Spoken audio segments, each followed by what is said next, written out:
경기 침체가 오느냐 안 오느냐 침체를 시사하는 여러 지표들이 나오고 있어서 경계의 목소리가 커지고 있는데요.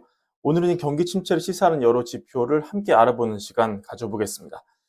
자, 얼마 전 끝난 우리 잭슨 월 회의에서도 제롬 파월 연준 의장이 노동의 둔화를 강조한 적이 있었습니다. 물론 파월 의장의 진위는 이 노동이 침체 기미로 들어섰다기보다는 노동이 과열된 상태에서 좀 벗어나고 있다, 이 정도의 톤이었지만 시장 일각에서는 노동이 과열 해소를 넘어서 더 나아가 침체 기미까지 보이고 있다, 이런 분석도 하고 있는 상황입니다. 이런 상황에서 시장의 관심은 곧 나오는 고용 데이터에 쏠리고 있는데요. 왜냐하면 이미 지난번 실업률이 나오면서 이 실업률을 봤을 때 침체를 진단하는 관문인 3룰의 경고등이 이미 켜졌기 때문입니다.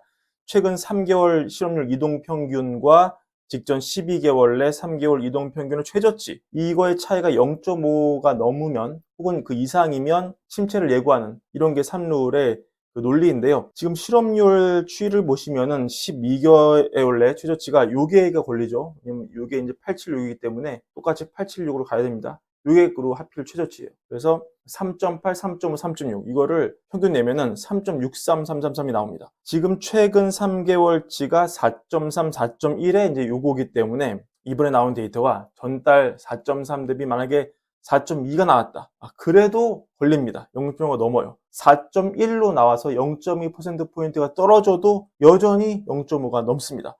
만약에 확 떨어져 4.0 나왔다. 4.0이 나와도 이걸 계산하면은 4.0 더하기 4.3 더하기 4.1을 한 다음에 나누기 3하면 4.1333이 나오거든요. 그래도 얘가 3.6333이기 때문에 여전히 딱 0.5 차이가 납니다. 그러니까 결론은 뭡니까, 여러분? 실업률이 3.9가 나와요. 3%대로 떨어져야지 3룰에서 해방이 되는데 지금으로서는 이게 0.4%포인트 내려가야 되기 때문에 가능성이 희박합니다. 따라서 3룰 공포는 우리가 당분간 계속 가져가야 하는 그런 상황이 되겠습니다. 고용의 질이 또 중요한데요. 이 그래프를 하나 가져왔는데 이게 지난 7월 기준으로 미국 비농업 고용 성장에서 교육과 의료 부분을 제외한 필수 어떤 그런 고용 분야죠. 이 분야를 제외한 민간 부문 고용 비중이 경기 침체 수준에 도달했음을 보여주고 있습니다.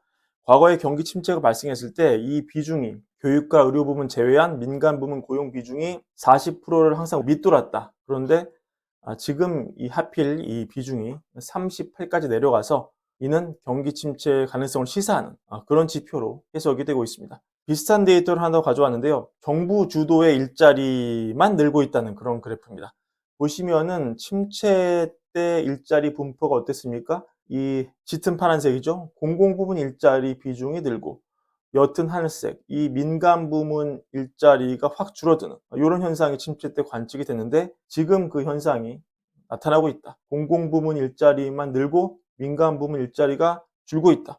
이것은 고용이 정부 주도로만 일어나고 민간의 활력이 떨어진다는 그런 의미로 해석이 되기 때문에, 또한 민간 부분의 어떤 활력이 떨어진다, 민간 부분에 침체가 온다, 이런 걸 시사하는 데이터로 받아들일 수가 있습니다.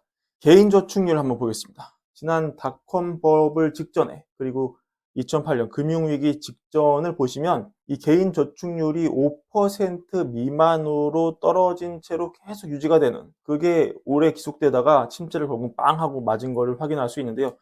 이 비율은 1999년 4월부터 2001년 5월까지 23개월 동안 지속이 됐고, 또 2005년 1월부터 2007년 12월까지 또 다른 침체가 닥치기 전에 35개월 동안 유지된 바 있습니다. 그리고 지금 보시면 2022년 1월부터 32개월 동안 5% 밑으로 떨어진 채 그래프가 아래로 향하고 있는데요.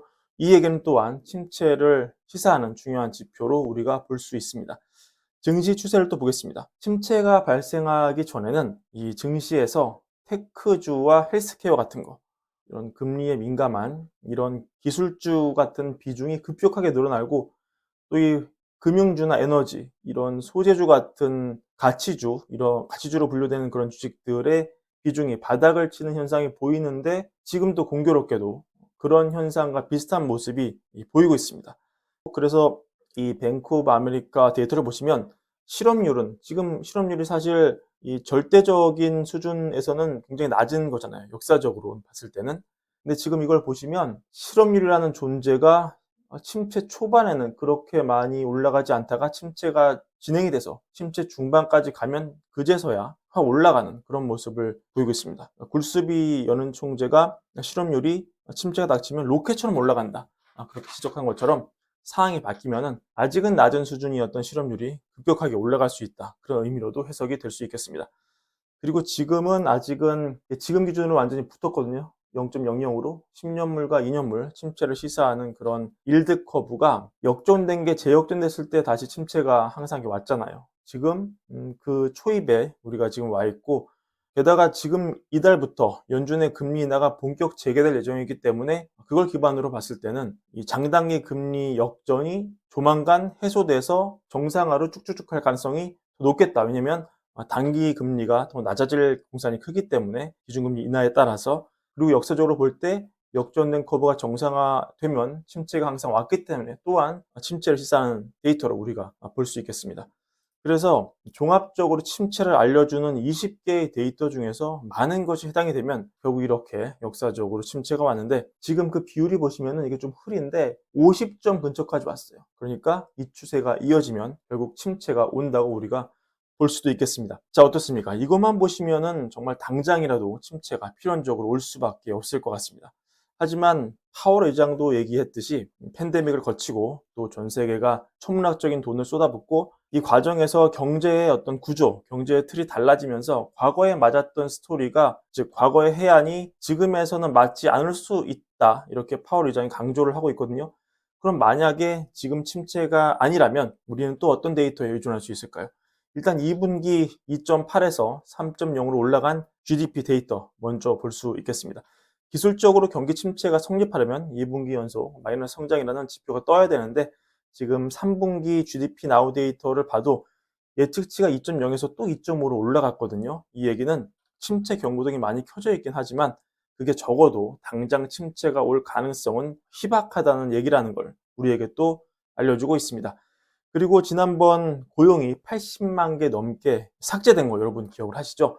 근데 이것도 골드만삭스의 분석에 따르면 실제로는 이 80만 개가 순삭된 게 아니라 약 30만 개 정도만 순삭됐다. 이런 분석도 나오고 있습니다. 왜 그러냐면은 이 이민자 비율이 높은 이 산업일수록 고용자 수 하향 조정폭이 크게 나타나는 경향이 골드만삭스가 분석하니까 나왔다는 거예요. 이게 뭐냐?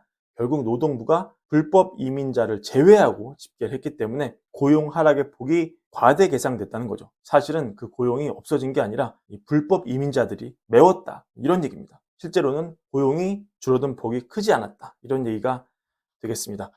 그리고 지금 미국 대선을 앞두고 있지 않습니까? 미국 정부가 대선을 앞두고 적어도 올해 경제를 침체로 몰고 갈 가능성이 오히려 희박하다. 이런 분석이 나오고 있고, 실제 지금 데이터를 보면은 이게 M1이거든요. M1. 즉 직접적인 현금 흐름이 데이터 보시면은 2022년 4월 최고점을 기록하고 좀 줄다가 이게 다시 늘고 있어요. 미약하지만 이게 늘고 있는 데이터입니다. 경제에 돈이 다시 수혈되고 있다는 거죠. 직접적으로 돈이 들어가고 있다는 거죠. 이런 걸로 봤을 때 당장 올해를 침체 시기로 점찍고 포트폴리오를 가져가기로는 좀 무리다. 이런 주장도 당연히 매우 설득력이 있습니다. 그렇다면 사실은 지금 굉장히 여러 지표가 혼재되어 있기 때문에 사실 내년에 혹시라도 침체가 올 가능성에 대해서는 우리가 그거를 확신하지는 않더라도, 그거를 막 침체를 맹신해서 막 쇼패팅을 하고 이러진 말더라도 일정한 확률 값으로 내년 침체 가능성도 베팅을 해놔야겠다. 이런 결론이 나오고, 그렇다면은 지금 뭐 다른 건 몰라도 기술주 막 3배 레버리지, 이런 레버리지 롱 있지 않습니까? 이런 거를 지금 하기에는 너무나 위험한 시기일 수 있다. 어쩌면 우리가 사이클 후반부에 있지 않을까? 이런 생각을 하기도 해야 된다. 실제 모건 스탠리가 반도체주 피크에 대비하라 이런 보고서도 최근에 내놨습니다. 이런 공포까지는 아니더라도 최악의 상황에 대비하는 그런 포트폴리오, 이런 균형 잡힌 포트폴리오를 짜는 게 지금 매우 중요하다. 이런 경각심을 가져야 되는 상황이고요. 시장에서 떨어져 나가지 않으려면, 소외되지 않으려면 계속 시장에 붙어 있어야 하는 것은 맞지만, 장이 꺾일 수 있는, 침체 공포가 올 수 있는 그런 가능성에는 우리가 대비를 해야 된다. 이렇게 볼 수가 있겠습니다. 이런 점을 우리 염두에 두시면서 균형 있게 투자를 이어나가시는 게 지금은 맞는 상황이라고 보여집니다. 여러분도 참고하시기를 바라겠습니다. 오늘 준비한 불연배 영상 이것으로 마무리하고요. 올가을부 구독과 좋아요, 많은 사랑도 함께 부탁드립니다. 감사합니다.